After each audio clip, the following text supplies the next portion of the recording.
അറിയപ്പെടുന്നവരെക്കാൾ ഏറെയുണ്ട് അറിയപ്പെടാതെ പോയ സ്വാതന്ത്ര്യ സമര സേനാനികൾ. ആലപ്പുഴ ഹരിപ്പാട് വെള്ളംകുളങ്ങര UPSലെ സാമൂഹ്യശാസ്ത്ര ക്ലബ്ബിലെ വിദ്യാർത്ഥികൾ വലിയ പ്രശസ്തരല്ലാത്ത ജില്ലയിലെ 40 സ്വാതന്ത്ര്യ സമര സേനാനികളെ കുറിച്ച് ഒരു പുസ്തകം തയ്യാറാക്കിയിട്ടുണ്ട്. കാണാം.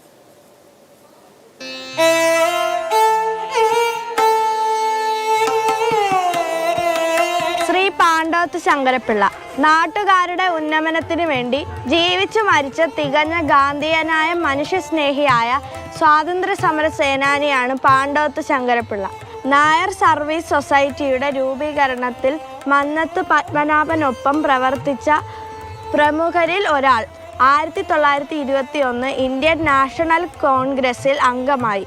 1921 അയിത്തോച്ചാടനം, 1930 വിദേശ വസ്ത്ര ബഹിഷ്കരണം തുടങ്ങിയ സംരംഭങ്ങളിൽ ഒരു സത്യാഗ്രഹി എന്ന നിലയിൽ മികച്ച സേവനം അനുഷ്ഠിച്ചു.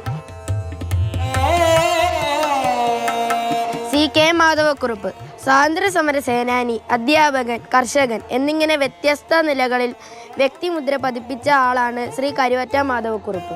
ചെറിയ പ്രായത്തിൽ തന്നെ സ്വാതന്ത്ര്യ സമര പ്രസ്ഥാനത്തിലേക്ക് ആകൃഷ്ടനായ അദ്ദേഹം സ്വാതന്ത്ര്യ സമര പോരാട്ടങ്ങളിൽ സജീവമായി പങ്കെടുത്തിട്ടുണ്ട്. ആജീവനാന്ത ഹിന്ദി പ്രചാരകൻ, ഭൂദാന യജ്ഞ പ്രസ്ഥാനം, മദ്യവർജന സമിതി, ഖാദി പ്രസ്ഥാനം എന്നീ മേഖലകളിൽ സജീവമായി പ്രവർത്തിച്ചിരുന്നു. ആഡംബര വസ്തുക്കളും ലഹരി പദാർത്ഥങ്ങളും പൂർണ്ണമായി ഒഴിവാക്കിയുള്ള ജീവിതമാണ് അദ്ദേഹത്തിൻ്റേത്. ഗാന്ധിജി വിഭജനത്തിൻ്റെതായിരുന്നു. അവസാനം സമ്മതിക്കലായിട്ട് വന്നു എന്നുകൊണ്ട് ബ്രിട്ടീഷുകാരൻ പറഞ്ഞു, പാകിസ്ഥാനുമായിട്ടുള്ള യോജിപ്പില്ലെങ്കിൽ സ്വാതന്ത്ര്യം തരുന്നില്ല. അപ്പോൾ പറഞ്ഞിനി ഒരു നിവൃത്തിയില്ലെങ്കിൽ വിഭജിക്കണം, സ്വാതന്ത്ര്യം വേണം, ഇതൊന്നും പുറകോട്ടില്ല എന്ന് പറഞ്ഞാണ്. ആ വിഭജനം ഒരു കണക്കിന് തെറ്റായിരുന്നു. ഹരിപ്പാടും സമീപ പ്രദേശങ്ങളിലും സ്വാതന്ത്ര്യ സമരവുമായി ബന്ധപ്പെട്ട് പ്രവർത്തനങ്ങളിൽ മുൻനിരക്കാരനായിരുന്നു അഡ്വക്കേറ്റ് കൂടിയായ C. മാത്യു. ഗാന്ധിജി കേരളം സന്ദർശിച്ച സമയത്ത് കാണാൻ ചെന്ന മാത്യുവിനെ അരികിൽ വിളിച്ച് അദ്ദേഹം പറഞ്ഞു, "ഈ സിൽക്ക് ഷർട്ട് വേണ്ട, ഖദർ ധരിക്കണം." ഈ വാക്കുകൾ മാത്യുവിൻ്റെ ജീവിതത്തിൻ്റെ മാറ്റത്തിന് മന്ത്രമായി മാറി. ഇതോടെ വിദേശ വസ്ത്രം ധരിക്കാതെ തിരുപ്പൂരിൽ നിന്നും കച്ചവടക്കാർ കൊണ്ടുവരുന്ന ഖദർ വസ്ത്രമാണ് തുടർന്ന് മരണം വരെ ധരിച്ചത്. ഗാന്ധിജി, ജവഹർലാൽ നെഹ്റു അങ്ങനെ തുടങ്ങി 2-3 പേരുടെ പേര് അറിയപ്പെടുന്നവരെ മാത്രം കേട്ടിട്ടുള്ളായിരുന്നു.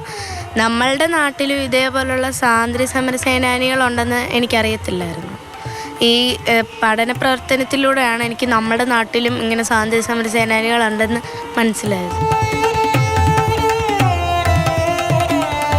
ഈ സ്വാതന്ത്ര്യ സമര സേനാനികൾ ചെയ്ത നല്ല കാര്യങ്ങളെക്കുറിച്ച്, പണ്ട് അവരെക്കുറിച്ച് വന്ന വാർത്തകളും അവരുടെ ചിത്രങ്ങളും രേഖകളും, ജയിൽവാസം അനുഭവിച്ച സമയത്തെ രേഖകൾ ഉൾപ്പെടെയുള്ള കാര്യങ്ങൾ, അതുപോലെ തന്നെ അവർക്ക് ലഭിച്ച ബഹുമതികൾ, ഇതെല്ലാം ഞങ്ങൾ കൃത്യമായിട്ട് മനസ്സിലാക്കി കുട്ടികൾ അതെല്ലാം എഴുതിയെടുത്ത് അവരുടെ നോട്ട്ബുക്കിൽ എഴുതിയെടുത്ത് ഈ 40 പേരുടെ വീടുകളിൽ നേരിട്ട് പോയാണ് ഈ വിവരങ്ങളെല്ലാം കളക്ട് ചെയ്തത്.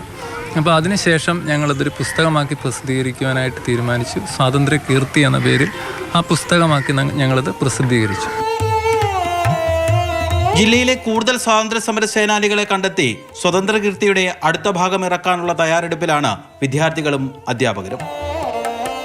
മാതൃഭൂമി ന്യൂസ്, ആലപ്പുഴ.